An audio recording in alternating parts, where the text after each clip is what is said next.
This is Stanley Military Cemetery in Hong Kong.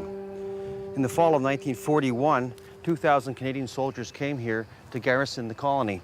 It was considered one of the safest and cushiest postings they could get. No one could believe that within 3 weeks, these men would be fighting for their lives. This is the grave of John Baker. He was killed in action at Hong Kong, December 25th, 1941, aged 18. He was one of the first Canadian soldiers to fight and die for king and country.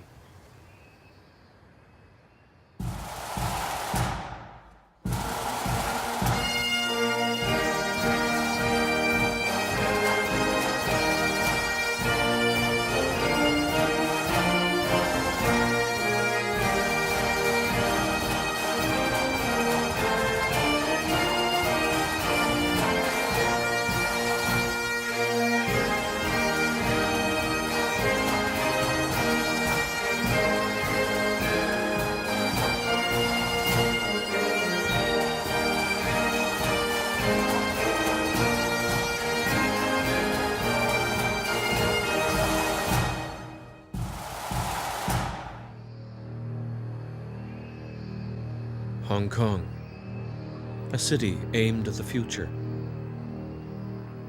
But only a few minutes from the skyscrapers and the crowded streets are shattered pillboxes and abandoned tunnels, silent reminders of a desperate past. October 1941. The dark shadow of tyranny has fallen across the world. Everywhere the Axis powers are victorious. In Asia, Japanese armies, in an orgy of looting, rape, and murder, are cutting a path of devastation through China.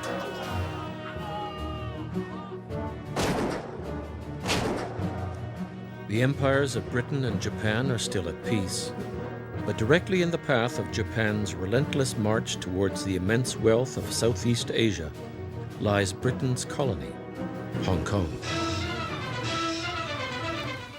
The Japanese have every reason to attack Hong Kong. Britain's far eastern outpost lies athwart the Japanese line of communications to the south.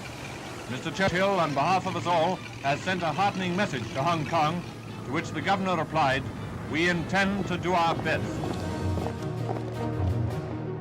Soon Hong Kong will experience its hour of darkness.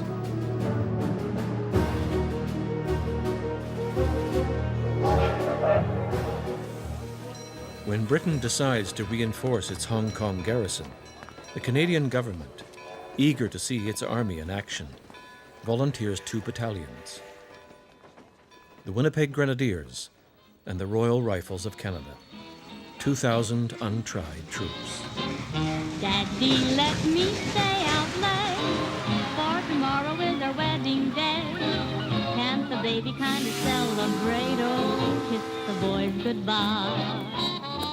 On October 27th, 1941, the 2,000 young men set sail from Vancouver on the steamer Awatea. With the Royal Rifles of Canada is a 22-year-old signalman, William Allister. It sounded too wonderful to be true.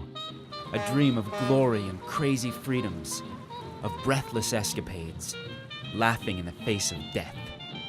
You were Douglas Fairbanks Jr., passing through the inferno unscathed.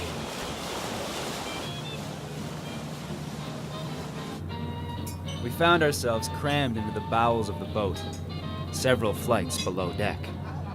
2/3 of the boat were graciously cordoned off for officers only, to keep out the lowlife. We slept in hammocks over our mess tables, 2 pairs of sweaty feet on either side of my face. At last, after 3 long weeks, this interminable voyage, sailing and drinking and dreaming, did draw to a close. The island of Hong Kong came into view. It was the beginning. We entered Hong Kong harbor on a bright tropical morning, November 1941. The air was throbbing with explosive excitement. Wonderful rib-sailed junks, sampans right out of National Geographic. Kowloon, our first Asian city,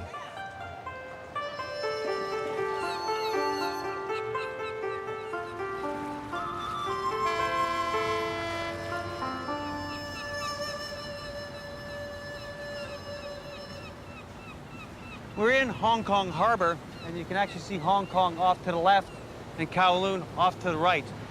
On November 16, 1941, the 2,000 Canadians of Seaforce made this exact same trip.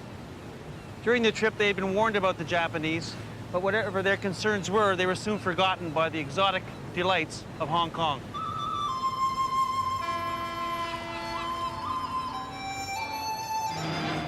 The garrison has been reinforced with Canadian troops, here seen arriving.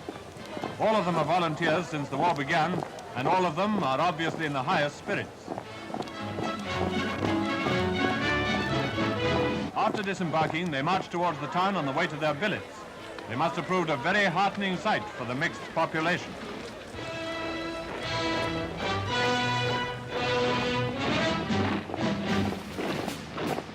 The governor of Hong Kong welcomes the men of Seaforce, led by a veteran officer, Brigadier John Lawson. The 2,000 men go into billets just outside Hong Kong's twin, the mainland city of Kowloon, just 40 kilometers from the encampments of the Japanese army.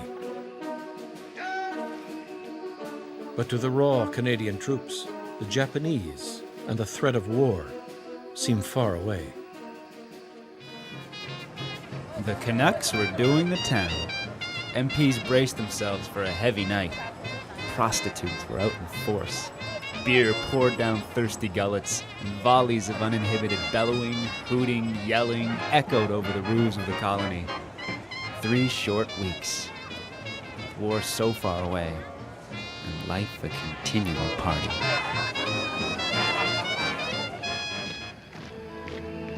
While the Canadians revel in the exotic pleasures of Hong Kong, 60,000 battle-hardened Japanese troops move into position facing the colony's border.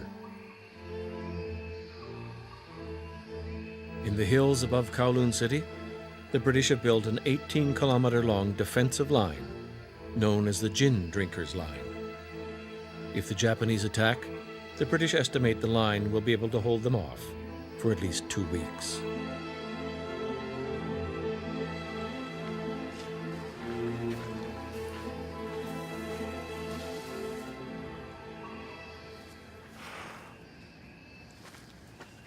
These are 2 entrances into the Shing Mun Redoubt. You can tell by the name Shaftesbury. This one's Regent, but they were built by Londoners. These positions were built in the 1930s as part of a major defense system called the Gin Drinkers Line. There have been threats of Japanese invasions for a long time, and the British had built these as a precaution. There are interconnected tunnels running all the way through the mountains, and of course, this was going to be the first line of defense should the Japanese come. There's a great view from the top.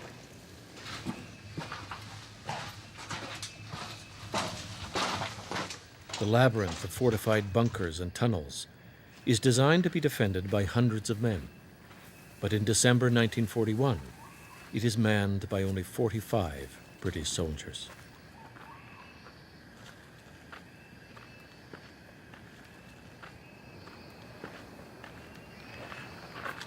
From heights like this one, the British could observe Japanese troop movements. But of course, this was nothing new. There had been a threat of Japanese invasion for more than 4 years, and there really was a sense of complacency throughout the colony. But that would all change on December the 8th, 1941.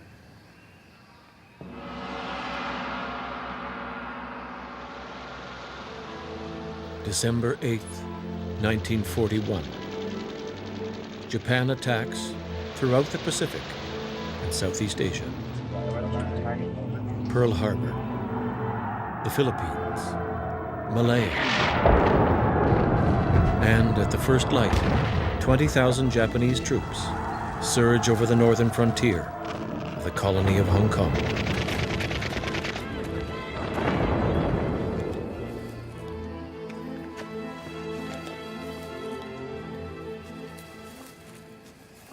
This is one of the tunnels of the Shing Mun Redoubt. It actually leads right down into the mountain. And this is a ventilation shaft, and as you can see, it's not covered. And in war, this is a disaster. Around midnight on December the 9th, the Japanese infiltrated these positions and then came along, dropping grenades into the ventilation shafts, and then blew holes in the tunnels themselves, jumped in, and drove out the Royal Scots.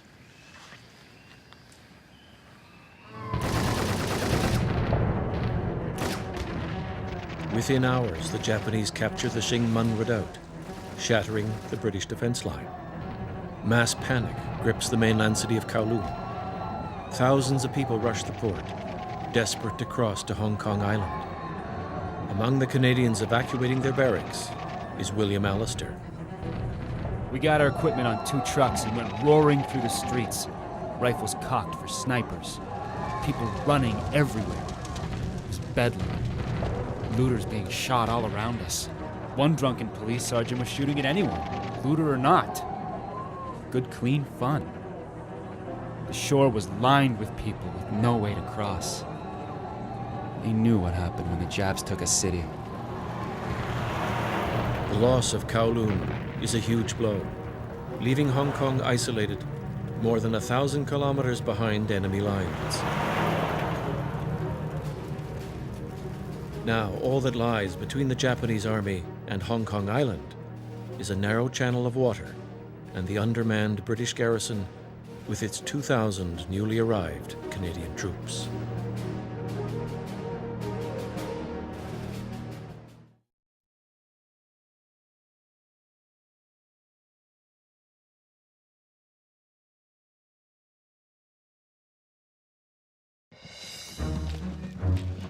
On December 13th, Japanese troops take control of the city of Kowloon. Now, with the mainland secure, Japanese guns are moved into position to pour fire across the harbor onto the last British stronghold, the island of Hong Kong.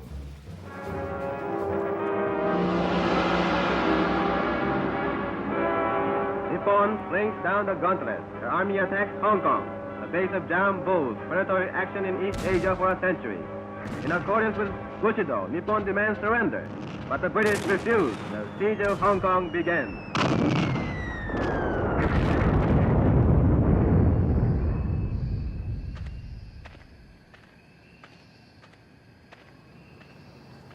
This is Hong Kong Harbor, and you can see across the channel the new territories in Kowloon. After December 13th, the Japanese had total control of this area, and they brought all their artillery forward. And they started a 6-day bombardment on various positions on the Hong Kong Island.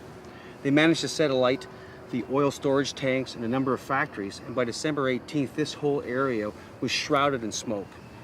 They knew an invasion was coming, but they didn't know where and they didn't know when.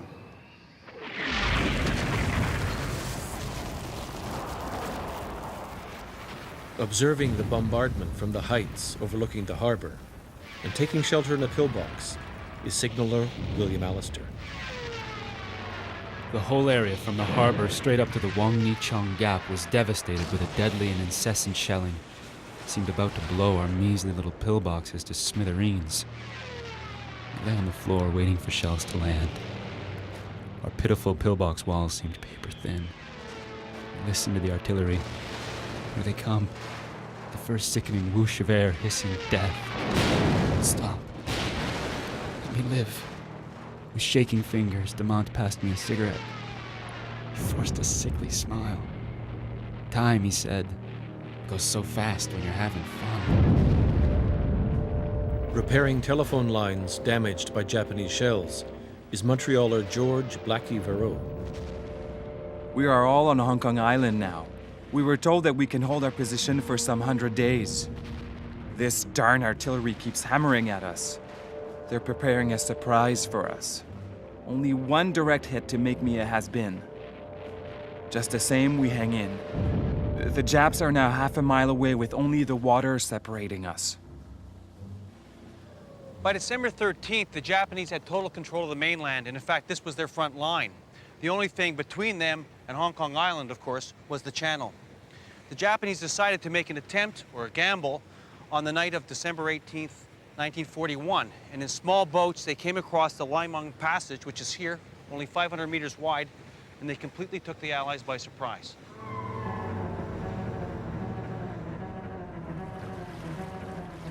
Leading thousands of troops in one of the first waves of the Japanese attack is Colonel Teshichi Doi.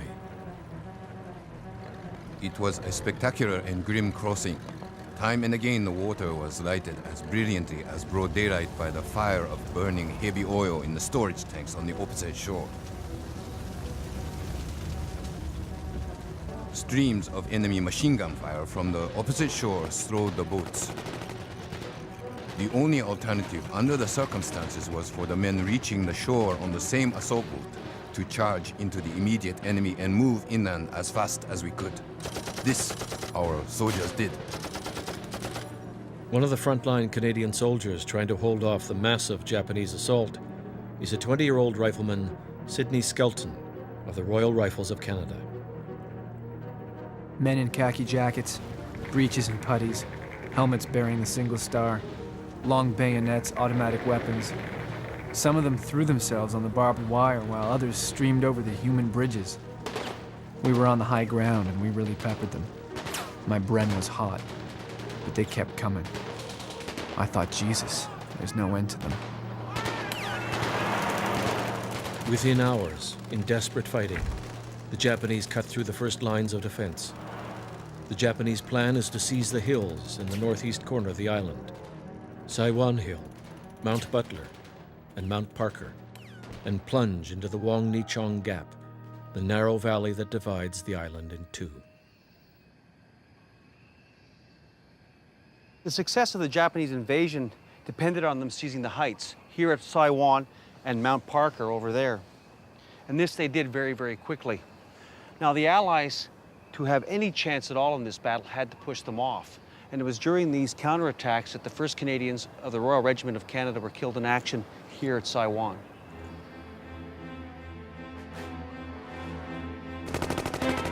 A spirit of madness took over, gobbling up everything.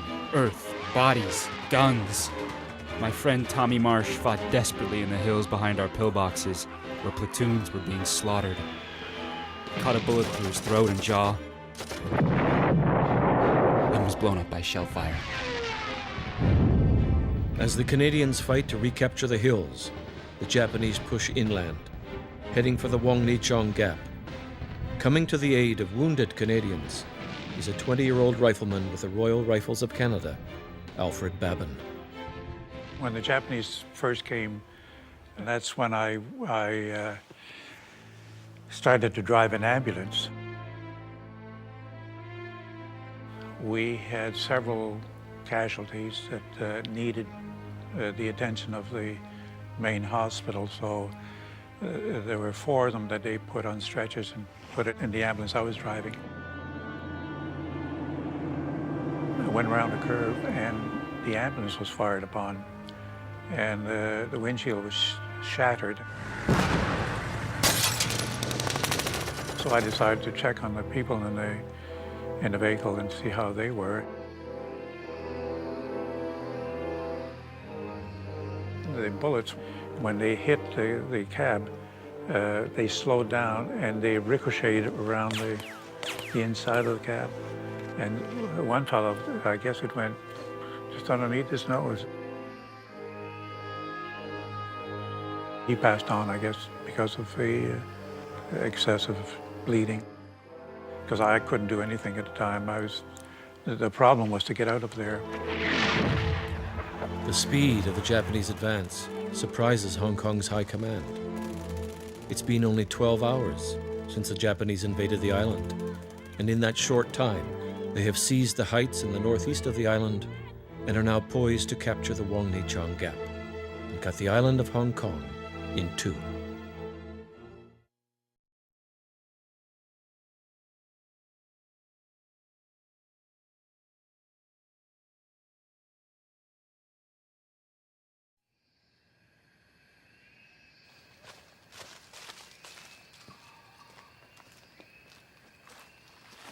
This is Jardine's Lookout, one of the critical defensive positions defending Hong Kong Island.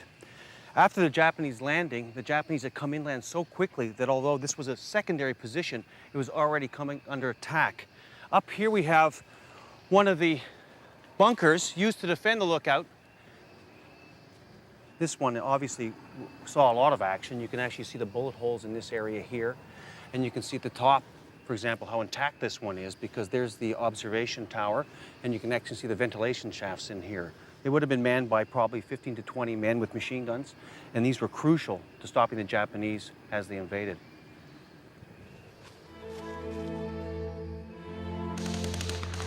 As the Japanese swarm up the heights, they quickly overcome the front-line pillboxes and defenses on Mount Butler and Mount Barker. Now, with their communications down and not knowing where the Japanese are, the High Command sends in small groups of soldiers to try to stem the Japanese advance and retake the high ground. The first 12 hours of the Japanese invasion had gone so well for the Japanese that it had thrown the Allied defenses into total chaos. They really had no idea where the Japanese were, but they knew they were coming fast. So what they decided to do was send A Company, which is about 150 men, of the Winnipeg Grenadiers, including John Osborne, up this direction past this pillbox to push the Japanese off Jardine's Lookout and recapture Mount Butler.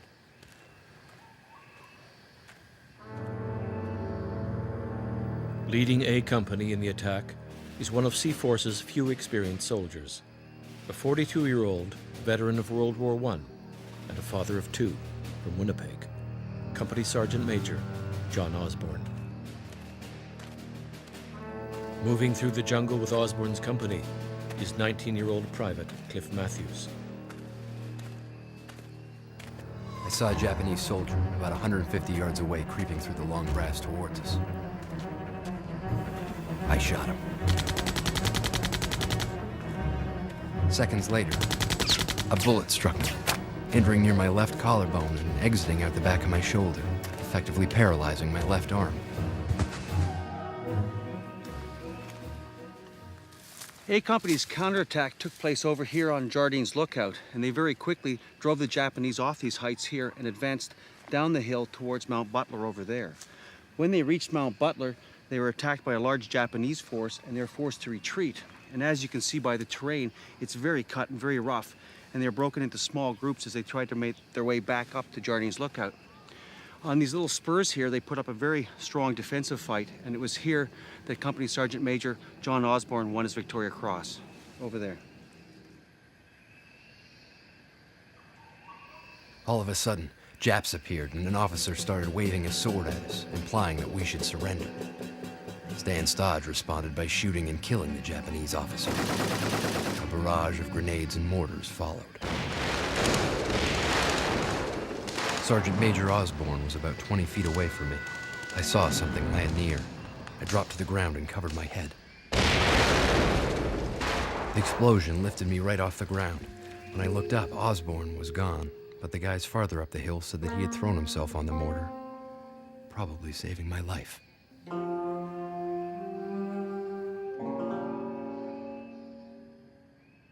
A Company's counterattack fails, and by dawn on December 19th, the Japanese hold the western slopes of Jardine's Lookout, overlooking Wang Nichong Gap, the valley that divides the island in two.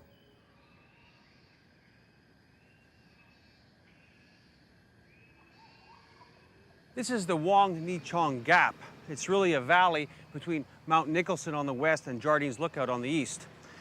It was one of the most important strategic positions on the island, and of course it was also a center of the Japanese attack. Unfortunately for John Lawson, it is also where his headquarters were. Brigadier John Lawson, commander of the Canadians, now heads West Brigade. He and his command bunker lie at the center of the defense of Hong Kong. This is the West Brigade command bunker, and the man commanding West Brigade was the Canadian officer Brigadier John Lawson. This is also where all their communications would have been, and this is where they would have found out about the Japanese attack. But it didn't take very long before Lawson would find out about it himself, because by 7 o'clock in the morning on December 19th, Japanese bullets were already ricocheting off this bunker, and you can actually see some of the holes here. By 10 o'clock in the morning, Japanese fire had become so severe, and obviously they had so many men on the slopes of Jardine's Lookout, that Lawson felt he had to try to make a break for it. At 10 a.m., he sends out his last communique that he's going to fight it out, and he makes a run for it. Manning a machine gun not far from the bunker is Sergeant Bob Manchester. I was manning a gun not far away and saw Lawson and 3 others run from the bunker and start up the hill. A Japanese machine gun firing at us suddenly switched over to them. They were shot down like 10 pins, like clay ducks. Lawson and his staff got about 50 feet from the command bunker when they were caught in a hail of machine gun fire. Half the men, including Lawson, went down right in this position here. In fact, Lawson's body was found right here after the war, and it was exhumed, moved to Saiwan War Cemetery. But the tragedy wasn't only that Lawson was killed, it was that the battle was at its most crucial phase and West Brigade was leaderless. With Lawson dead and the command bunker captured, coordinated defense in the western half of the island breaks down. Now the men fight desperate, piecemeal actions. One of the most courageous actions of the Battle of Hong Kong took place over on that tennis court. But in 1941, it wasn't a tennis court, it was the command bunker of the Winnipeg Grenadiers. Throughout December 19th and 20th, the Japanese infiltrated this area and surrounded that position. And the men inside literally fought off counterattack after counterattack and held their position for 4 days, even though they couldn't be reinforced. And it wasn't until they ran out of ammunition and all the men were wounded that they finally surrendered. I consider that to be the most heroic action in the entire battle.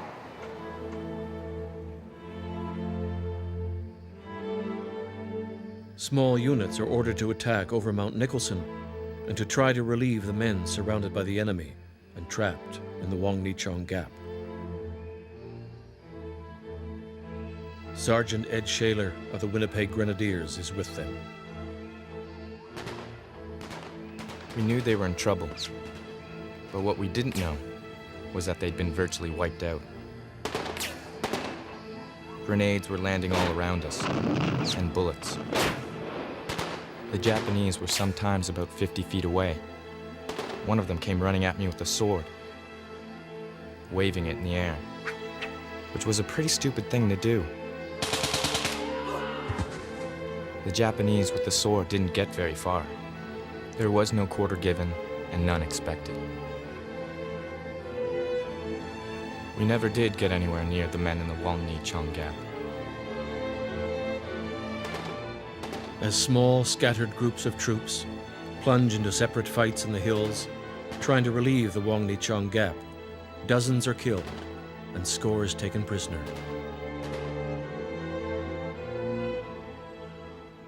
The counterattacks to relieve the Wong Ni Chong Gap were really a desperate act. And the men who went out there, the Royal Rifles and Hong Kong Volunteers, and really anyone they could find, had no chance of succeeding. The Japanese were too strong. And over the days of December 22nd, 23rd, the Japanese just overwhelmed all these men and either killed them or took them prisoner. And most of them were brought here to Repulse Bay, held in the mansions on top of these cliffs. They were then roped together, taken to the edge of the cliff, and executed, and their bodies were kicked over the side here.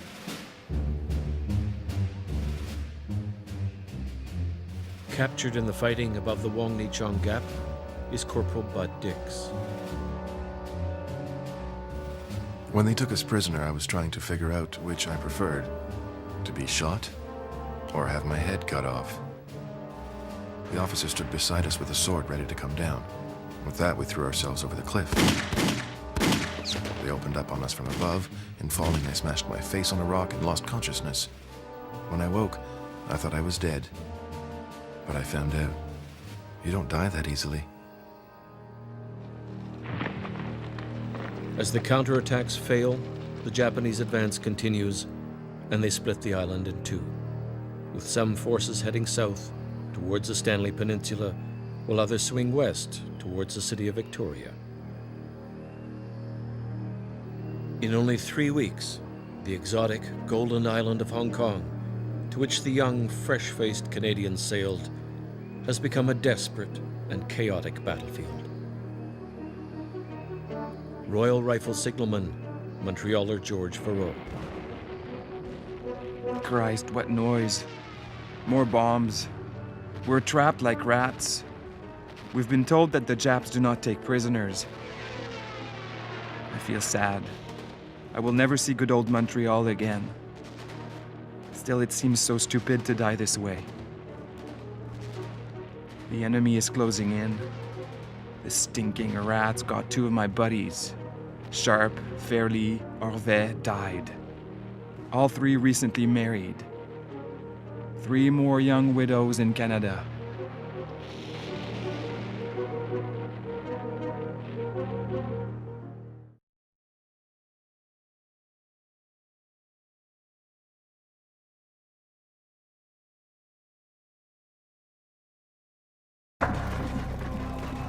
With Hong Kong's defense forces isolated and fighting desperate, scattered actions, the Japanese unleash a reign of terror against civilians.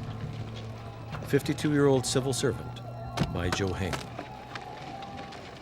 The Japs began to search our apartment. Then we were ordered to go out the back door into the yard. I was hit. I fell down.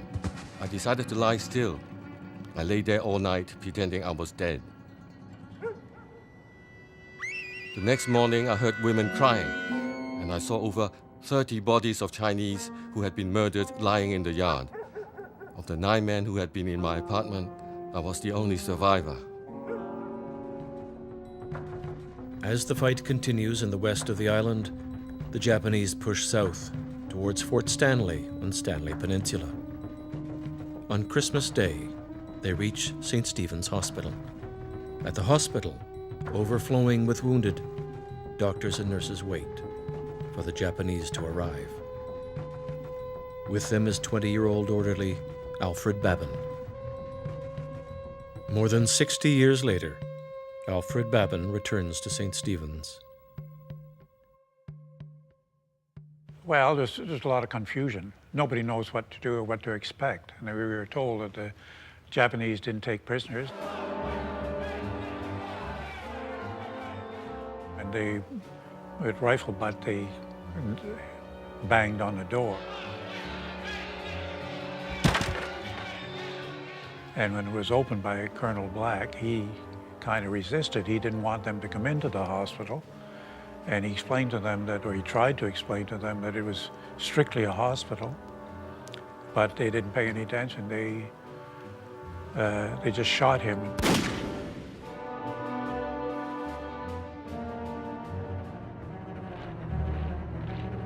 They were very fierce looking, and their voices were, to us, sounded like staccato. It was very sharp and abrupt. And they had us go up the stairs. These 2 rooms, they were absolutely filled with men. And it was so crowded we couldn't sit down. And the temperature had climbed up to well over 100 degrees. And inside it was suffocating. We asked for water. Someone said, "How do you say water in Japanese?" So someone hollered misu. So then we started to holler misu. And they called to one of the men to come and get misu. So he went out. Then we heard screams and a lot of shouting, and then everything was quiet.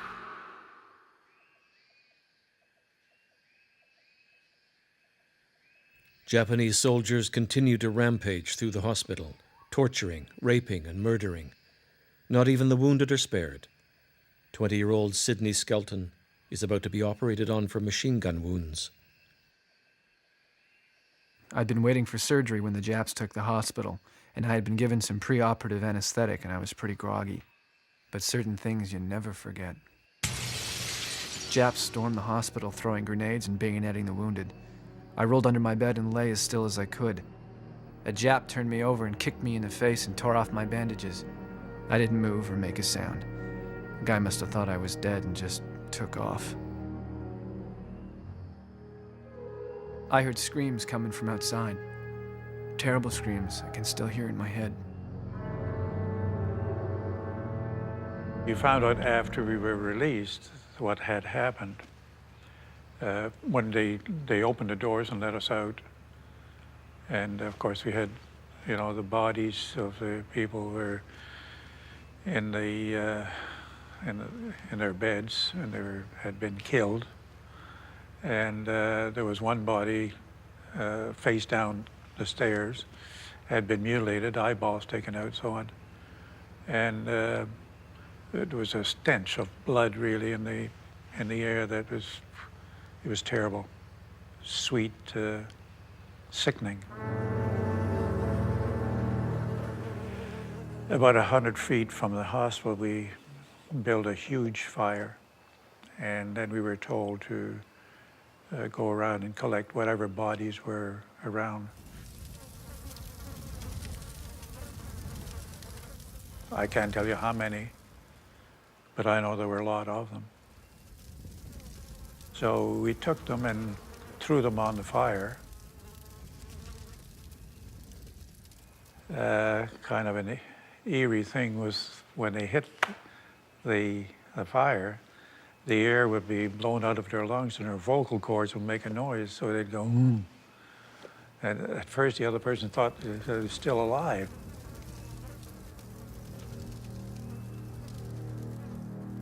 Just south of St. Stephen's Hospital, the exhausted survivors of the Royal Rifles of Canada are holding Stanley Village. With them is 19-year-old George MacDonald. I had no intention of being taken alive, seeing how the Japanese tied their prisoners' hands behind their backs and used them for live bayonet practice. I had buttoned into my shirt pocket one last bullet for myself. Just after dawn on Christmas morning, George MacDonald and his men in D Company are ordered to drive the Japanese off a strategic height of land overlooking Stanley Village. In front and slightly above us was a graveyard. I decided we must close quickly or suffer heavy casualties. As soon as my men were spread out on either side of me, I ordered them to fix bayonets and charge.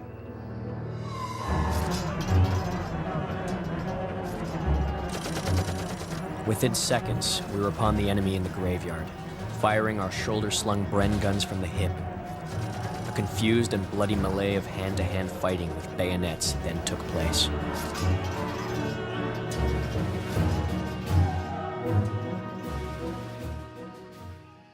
This is Stanley Military Cemetery on the southeastern end of Hong Kong Island. By the morning of December 25th, on Christmas Day, basically everyone knew the battle was lost. But around Stanley here, the fighting was quite heavy. The Japanese had in fact taken this hill up here and were controlling the heights overlooking Stanley Village. In really a desperate act, the British general asked the Royal Rifles, D Company, about 120 men, to make a charge and retake this height. In no more than 2 minutes, we overran the Japanese and cleared the graveyard. We then carried on and pursued the fleeing Japanese survivors to the first line of houses.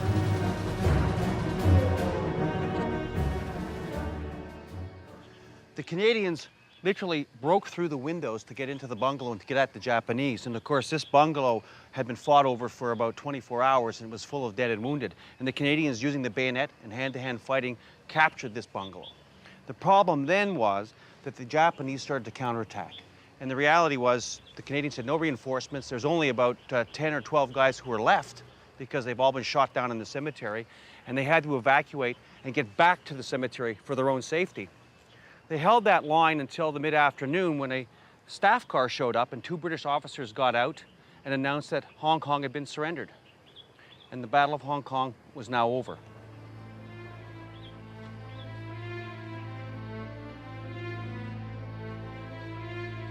D Company lost 84% of its original force of 120 men in Stanley. 26 men were killed and 75 were wounded. That night, we were informed that the governor of Hong Kong had surrendered.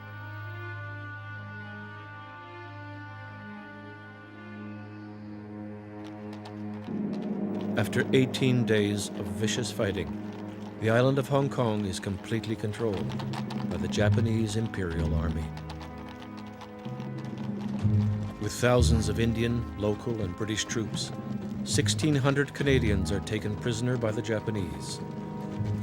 300 Canadians are already dead.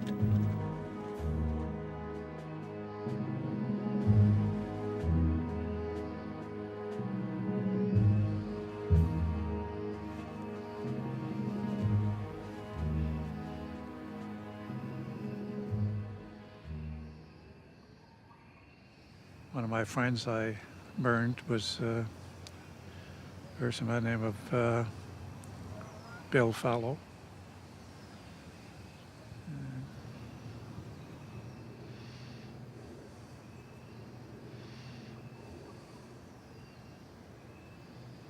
Well, I'm sorry everything had to happen the way it did. But everything's for the best, I guess. Maybe he was lucky. It certainly wasn't very pleasant where we were, so I think probably he was luckier than we were.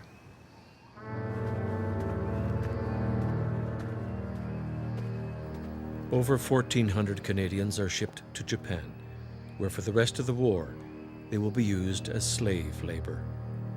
Many will die there.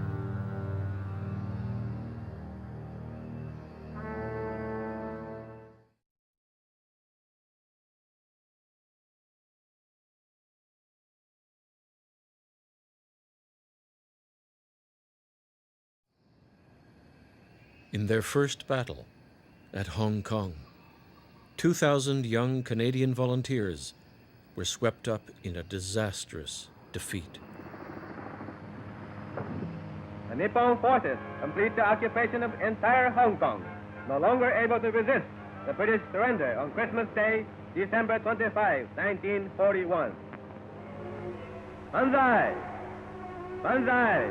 Nippon Banzai! The day of triumphant entry into Hong Kong is here. With the fall of Hong Kong, the foremost base of British imperialism, it means the dawn of a new era, and an era of peace and happiness is here to stay for all of us.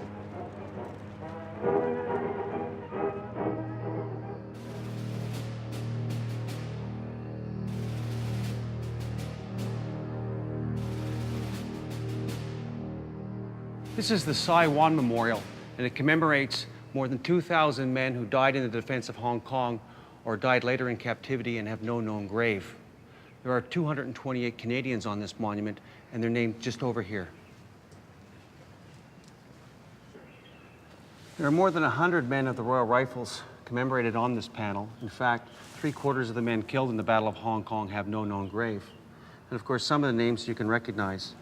This is Bill Fallow, who was murdered at St. Stephen's and then put on that mound of bodies and cremated.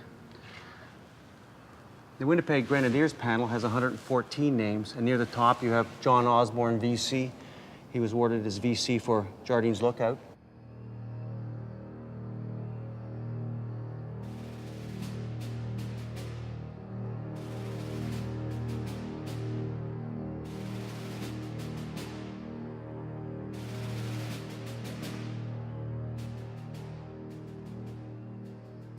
This is the grave of Lieutenant Eric Mitchell of the Winnipeg Grenadiers, and he was killed 20th of December 1941. And the personal inscription here says, brother of Lieutenant W.V. Mitchell, killed in the same action.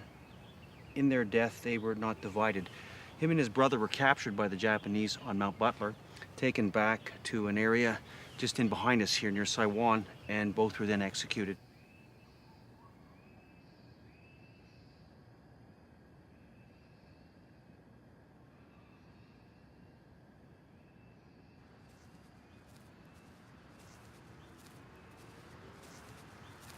This is the grave of Brigadier John Lawson of Ottawa. He had served in the First World War and remained in the Army in the post-war years. He was the commander of the Canadians when they arrived in Hong Kong, and during the battle, he was the commander of West Brigade. He was killed at Wong Ni Chong Gap on December 19th, 1941. He was the highest-ranking Canadian to be killed in action during the Second World War. The Battle of Hong Kong was a disaster, but it was only one of several Allied defeats in what was the darkest hour of the war. For the Canadians captured here, their nightmare had only begun. Of the 2,000 enthusiastic Canadians that sailed into Kowloon Harbor, 1 in 3 would never return home. Daddy, let me stay out late, for tomorrow is our wedding day. Can't the baby kind of celebrate? Oh, kiss the boys goodbye. Daddy, let me wear the mink. What's the difference what the neighbors think? Let the baby linger on the brink. Oh, kiss the boys goodbye. I had been told by a First World War soldier, never join the service. Don't go overseas. It's not what you think it is. And of course he was right, but who listens? And of course we didn't. And we suffered the consequences.